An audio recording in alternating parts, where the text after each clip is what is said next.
I want to show you today some tips and tricks for advanced users on BitMEX. So for this video, you should be familiar with BitMEX, with the order types you can do, with the contracts, with the leverage and everything. And now I want to show you some stuff for advanced users that might help you to save money or to actually make money. So the first thing we want to talk about are the fees. If you're opening up an order, and it makes a huge difference if you are opening up a market order or a limit order. If you're opening up a market order, you pay the taker fee, which is 0.075%. And if you're opening up a limit order, which is not immediately executed compared to the market order, you actually get money. So if you're opening up a position of 10,000 US dollar currently, you get around $2 for just opening up a limit position when the position is executed or when the order is executed. And how you do that is quite easy. You just go here and then you have to set a price that is lower than the current market price. So let's say we go to 9,250 and then we can say buy long, and then you can see we have an limit order open. You can see it under active orders, and it will only be executed when the price reaches 9,250 US dollars. So sometimes you need to open a limit order that will get filled quite fast. So, and for that you can actually use this thing here, which is called, or you can actually check post only. And that means the order is only executed when it is a limit order and not if it is a market order. So let's say you are opening up an order at 9,260, which is above the current market price. Even if you chose limit order, it will actually be a market order because it can get filled immediately and will be executed immediately. But if you check post only, the order will get cancelled because it can't execute as a limit order. As you can see here, the order is submitted, but then it was cancelled because it would have been executed as a market order and we would have paid the higher fees. So if you want to make sure you set a limit order right, and use post only here. So check post only.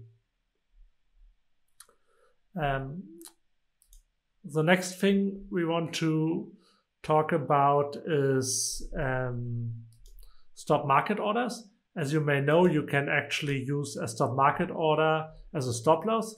So if the position goes not your way, but in the other direction than you anticipated, you can actually set a stop loss. Or if you are short, you can actually do it and set a stop loss if the price goes up. So either way. What you can also do is you can use close on trigger. So how that works is you can actually execute a market order if the price reaches a certain level. So to give you an example, sometimes I trade breakouts. So if the price goes above 9,600 US dollar, I want to place an order. But because I'm not on the computer all the time, I want to place an order immediately. So just to show you what I mean, we haven't seen a price above 9,620 in the last 7 days or so.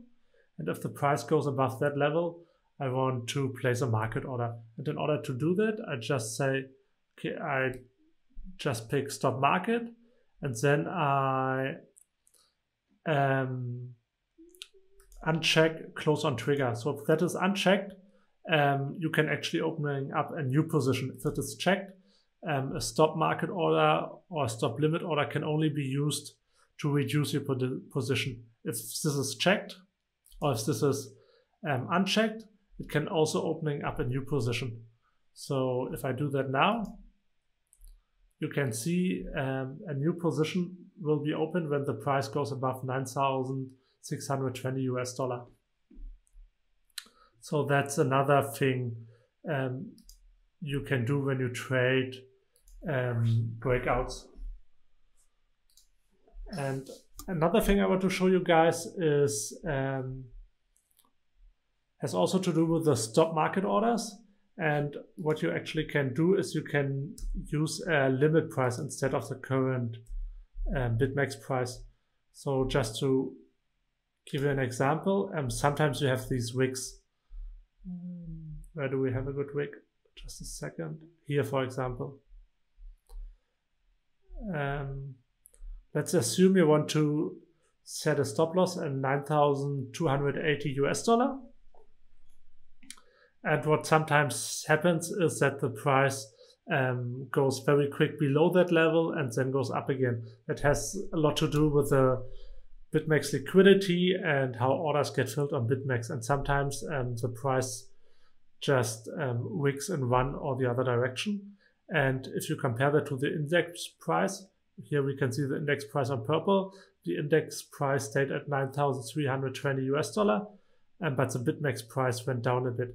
And so what you can do in order to avoid these wicks on your stop loss is you can actually use a different trigger. So let's assume we want to set a stop market order at 9,280. And we can just say we want to use instead of the last price, which is usually the one that is chosen, and you can actually choose the index price. So in that case, the price or the stop loss will only execute if the price goes, or if the index price goes below that level. So let's assume we would have done that stop market order at 9,280 US dollar. It wouldn't execute here with that wick because only the BitMEX price went below that level, but the market price stayed at 9,320. So that's actually a good way to avoid these wicks. So that's the stuff I wanted to show you today. If you have any questions about it, feel free to use the comments down below. And if you don't have a BitMEX account or want to open a new one, feel free to use my link down below. With the link you can save 10% of the trading fees. So thanks for watching.